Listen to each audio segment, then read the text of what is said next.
মুন্সিগঞ্জে আলু উত্তোলনকে কেন্দ্র করে চাঁদা দাবি, ককটেল বিস্ফোরণ ও গোলাগুলি। মুন্সিগঞ্জের টঙ্গিবাড়ি উপজেলার শেরজাবাদ এলাকায় আলু উত্তোলনকে কেন্দ্র করে চাঁদা দাবি, ককটেল বিস্ফোরণ ও গোলাগুলির ঘটনা ঘটেছে।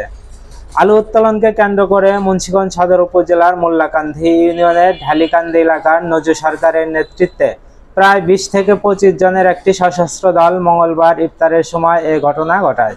প্রায় 40 বছর ধরে শেরজাবাদ এলাকায় উৎপাদিত আলু ঢালিকান্দি এলাকার লোকজন অস্ত্রের ভয় দেখিয়ে লুট করে নিয়ে যায় বলে এলাকাবাসীর দাবি। আমরা প্রতি বছরই গৃহস্থী করি আলু তোলার টাইমে, ওরা প্রতিবারে আয়া চাঁদা চরের মানুষ 10 লক্ষ ইউনিয়ন ঢালিকান্দি মানুষ মোল্লাকান্দি ইউনিয়নের মানুষ 10 লক্ষ ইউনিয়ন আয়া সবসময়ের জন্য এই খুব গেঞ্জাম করে এই খেতি বাতির সময় এই চকের মাটি কেটে জায়গা টলার দিয়া বাধা বিনা দিলে হেরো মানে না, এবং এই খেতি করতে সময় এখন চাঁদা চায় 50 টাকা। আলুর সিজনে আলুটা দেখেছে গৃহস্থের চাঁদা চায় 50 টাকা। 50 টাকা বস্তা আলু টাকা দিবি না, আলু নিতে পারবি না। এক কথা দুই কথা টাকা দিয়ে একালকা অস্ত্র দিয়া খুন খাওয়ার মতো হয়েছে। মারামারি হাসপাতাল 4-5 জন হাসপাতাল আছে, ইফতারি রাখদা, ইফতারি 2-4-5 মিনিট রাখদা। এই সমস্ত গন্ডগোল হয়েছে। এখন এই দেশে খুব খুব আতঙ্কায় মানুষ এই থম ধরেছে, মাকে মুখে সব বন্ধ, অনেক সময় লুটপাট করে, কথাই কম জানা বলে। 10 লক্ষ ইউনিয়ন আমাদের গ্রাম শেরজাবাদ, এই সম্পদ সব আমাদের গ্রামের 300 খানি সম্পদ আছে আমাদের গ্রামের শেরজাবাদের। এই সম্পদে আমাদের দেশের মানুষে আলু লাগায়।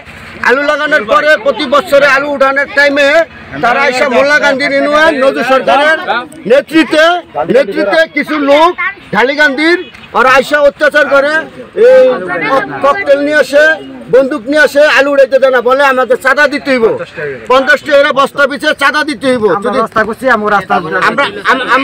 আমরা রাস্তা করছি, আমাদের দেশের মানুষে এই রোড করছে। এই রোডটা কালকা এই কিছুদিন ধরে কালকা ওরা কি করছে, ইফতারির টাইমে তারা বন্দুক নিয়ে ককটেল নিয়ে আমাদের লোকের অ্যাক্সিডেন্ট গুলি করছে এবং কুবাইছে।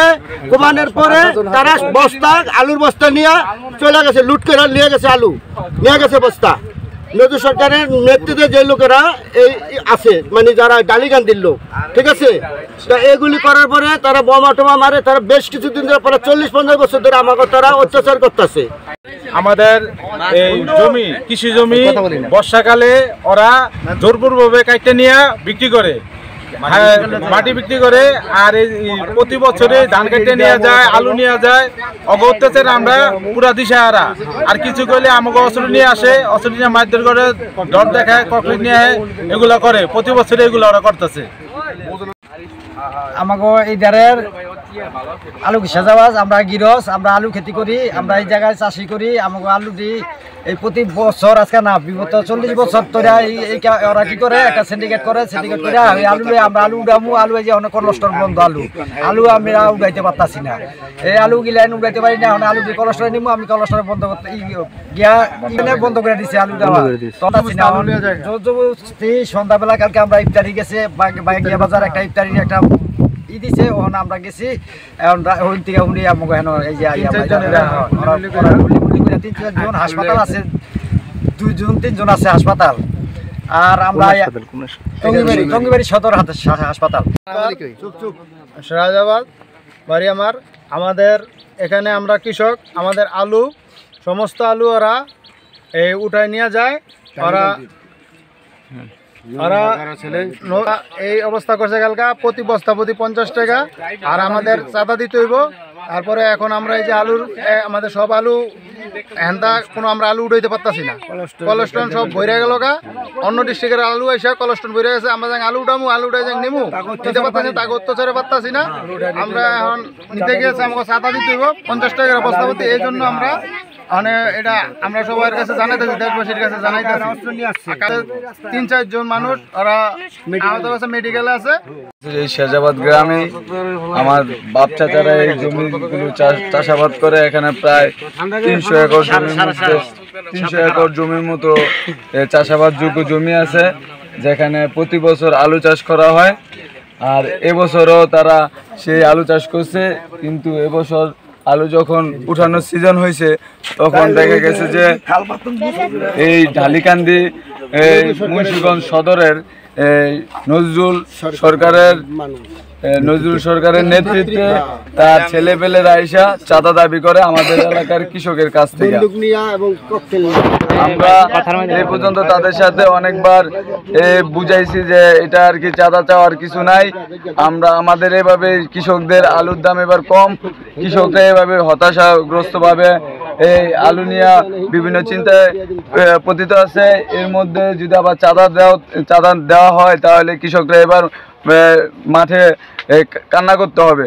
এই অবস্থায় কৃষকরা অস্বীকৃতি জানালে তারা তাদের দেশীয় অস্ত্রশস্ত্র এই ডিব্বা, ককলেট এবং বিভিন্ন অগ্নি অস্ত্র এছাড়া রান্দা এগুলো নিয়ে আমাদের কৃষকদের উপর এলোপাথারি আক্রমণ করে এবং এক সময় দেখা যায় যে পুলিশ ও প্রশাসন সবাইকে জানানো হয় এবং তারা সরজমিনে এসে এগুলো দেখার পরে তারা আশ্বাস দেয় যে তারা আর এরকম করবে না। কিন্তু এরপরও দেখা গেছে যে তারা আবার সন্ধ্যার দিকে যখন আমাদের কৃষকগুলো যখন আমরা যারা যুবক ছিলাম তখন আমরা যখন ইফতার করার জন্য বাসায় গিয়েছি তখন মাঠ তখন পুরোটা খালি ছিল।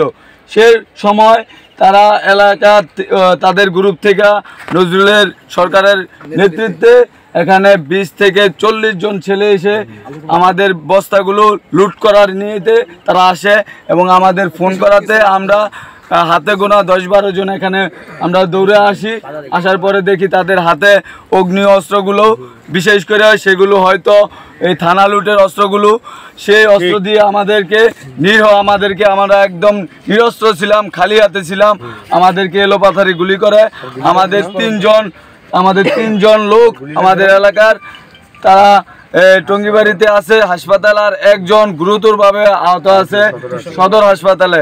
এ নিয়ে থানায় মামলা করা হয়েছে। এখন আপনাদের দেশবাসীর কাছে বিনীতভাবে অনুরোধ, আমরা কৃষকরা বাঁচতে চাই, আমরা কৃষকরা এই পরিত্রাণ চাই এই জুলুম থেকে। 2025 সাল এখন যদি এই জুলুমের শিকার হই তাহলে 2024 সালের যে গণ অভ্যুত্থান হয়েছিল সেই গণ অভ্যুত্থানের আমরা কি পেলাম সেই গণ অভ্যুত্থান করে। আমি সেই গণ অভ্যুত্থানে মুন্সিগঞ্জের 4ই আগস্ট সেই গণ অভ্যুত্থানে আমি পুলিশের টিয়ার সেলের সামনে আমি বুক পেতে দিয়েছিলাম। আমি এই জুলুমের পাশেও আমি বুক পেতে দিতে রাজি আছি। এ বিষয়ে টঙ্গিবাড়ি থানার অফিসার ইনচার্জ মোহাম্মদ মাহিদুল ইসলাম বলেন, শেরজাবাদ এলাকার আলু উত্তোলনের বিষয়টি আমি অবগত। এ বিষয়ে অভিযোগ দায়েরের প্রস্তুতি চলছে, তদন্ত সাপেক্ষে প্রয়োজনীয় ব্যবস্থা গ্রহণ করা হবে। এ বিষয়ে মুন্সিগঞ্জ সদর থানার officer in charge M Saiful Alam PPM বলেন, বিষয়টি আমি অবগত, তবে এলাকাটি টঙ্গিবাড়ি হওয়ায় সকল আইনি প্রসেস টঙ্গিবাড়িতে হবে। Mohammad Rubel, BD Times 24.net।